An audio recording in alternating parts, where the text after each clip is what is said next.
Hello दोस्तों, सभी को नमस्कार। दोस्तों, यदि आप उत्तराखंड फॉरेस्ट गार्ड का एग्जाम देने जा रहे हैं तो ये वीडियो आपके लिए काफ़ी हेल्पफुल होने वाला है। दोस्तों, आज की इस वीडियो में हम चर्चा करेंगे फॉरेस्ट गार्ड के एग्जाम से पहले दोस्तों आपको कौन कौन से महत्वपूर्ण पॉइंटों को ध्यान में रखना है। दोस्तों, पहले तो आप सभी भाई बहनों को ढेर सारी शुभकामनाएं एग्जाम के लिए। Wish you all the best. ईश्वर करे आपका एग्जाम बहुत अच्छा हो और आपको अपनी मंजिल बहुत जल्द प्राप्त हो। आइए दोस्तों, बिना देरी किए जानते हैं उन महत्वपूर्ण पॉइंटों के बारे में। दोस्तों, यदि आप उत्तराखंड फॉरेस्ट गार्ड का एग्जाम देने जा रहे हैं तो कुछ जरूरी बातों का ध्यान आपको रखना है। जैसे पहला पॉइंट है दोस्तों, 2 पेन आप लेकर के जरूर जाइए। दोस्तों, सेम कंपनी के 2 पेन आप जरूर लेके जाइए और खास तौर से दोस्तों आप ब्लैक पेन लेकर के जाइए। जेल पेन ना हो, डॉट पेन लेकर के आप जाएं। दोस्तों 2 पेन जरूरी क्यों है? देखिए, कभी कभी एग्जाम में ऐसा होता है कि एक पेन आपका खराब हो जाता है आंसर की भरते हुए, और कई बार बच्चों के साथ में इस तरह की घटनाएं हुई हैं। तो वो क्या करते हैं, कोई दूसरा पेन यूज करते हैं, जिसके कारण दोस्तों ये एक दिक्कत का विषय बन सकता है। क्योंकि कभी कभी जब आंसर की जांच होने लगती है करप्शन के कारण से दोस्तों, तो ऐसे बच्चों को सख्त दायरे में शामिल कर लिया जाता है। तो इसलिए मेरी सलाह पे आप दोस्तों 2 पेन आप सेम कंपनी के ब्लैक पेन लेकर के जरूर जाइए। दूसरा पॉइंट है दोस्तों, आप अपना आधार कार्ड और एडमिट कार्ड ये साथ लेकर के जाएं। बहुत अच्छे से इसको एक बार चेक जरूर कर लें। इसके अलावा दोस्तों आप इनकी एक एक फोटोकॉपी जरूर साथ में लेकर के जाइए। इसके अलावा दोस्तों तीसरा पॉइंट दोस्तों हमारा है कि अधिक प्रश्न न करके सही प्रश्न करने पर ध्यान दें। दोस्तों, जैसे आप यदि अगर एग्जाम में बैठे हैं तो देखिए, कभी कभी ऐसा होता है कि सभी प्रश्न हमें अच्छे लगने लगते हैं और सभी प्रश्नों को हम करते चले जाते हैं। उसके चलते दोस्तों हम निगेटिव मार्किंग की ओर बढ़ जाते हैं।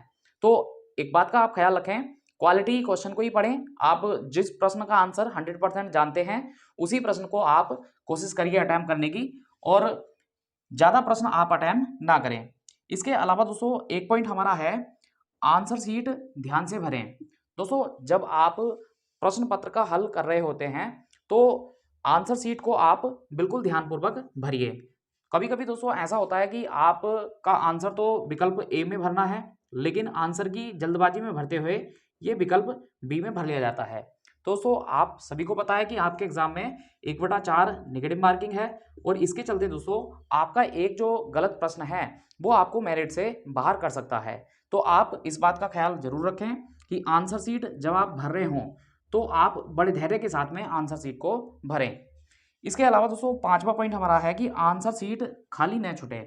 दोस्तों देखिए, ये घटनाएं यूके पीएससी के एग्जाम में या फिर यूके ट्रिपल एससी के एग्जाम में बहुत ज़्यादा देखने को मिलती है कि ऐसे बच्चे जो किसी न किसी माध्यम से जुगाड़ कराने वाले होते हैं तो वो अपनी आंसर की कोरी छोड़ करके आते हैं।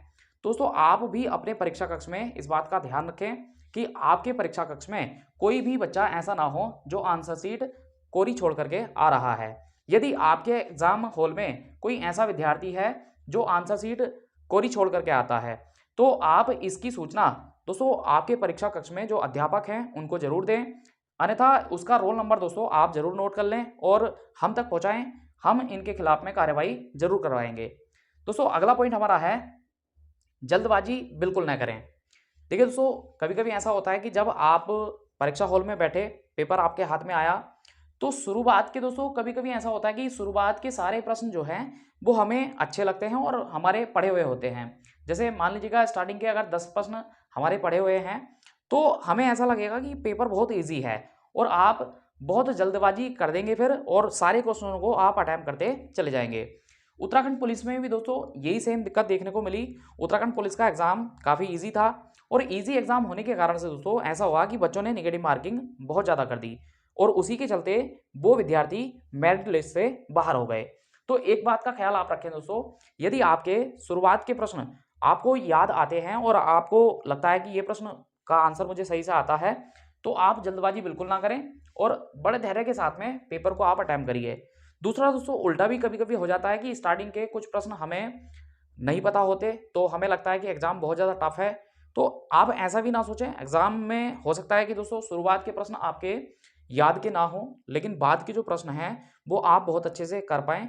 तो इसलिए दोस्तों आप बिल्कुल भी ये ना करें कि शुरुआत के प्रश्न अगर हमें आते हैं तो पेपर बहुत आसान है और हम बहुत ज़्यादा क्वेश्चनों को अटेम्प्ट कर लें, या फिर ऐसा ना हो दोस्तों कि आपको शुरुआत के प्रश्न अगर नहीं आ रहे हैं तो उसके चलते ऐसा ना हो कि आपके दिमाग में एक नेगेटिविटी बन जाए कि पेपर तो बहुत ज़्यादा टफ है और मैं नहीं कर पाऊंगा। तो इसलिए अपने आप को बड़ा धैर्य के साथ रखिए और दोस्तों पेपर को आप निश्चित होकर के अटेम्प्ट करिए। साथ में दोस्तों मैं आप सभी से कहना चाहूँगा कि देखिए बिल्कुल भी होपलेस होने की आवश्यकता नहीं है। दोस्तों प्रेजेंट टाइम में अगर मैं बात करूँ तो इस समय देखिए बहुत अच्छी कंडीशन बन चुकी है। जैसे उत्तराखंड पुलिस का रिजल्ट आपका आ चुका है। साथ में दोस्तों देखिए जैसे आपका पटवारी लेखपाल का आपका रिजल्ट आ चुका है और कनिष्ठ सहायक का रिजल्ट भी आपका बहुत जल्द देखने को मिलेगा।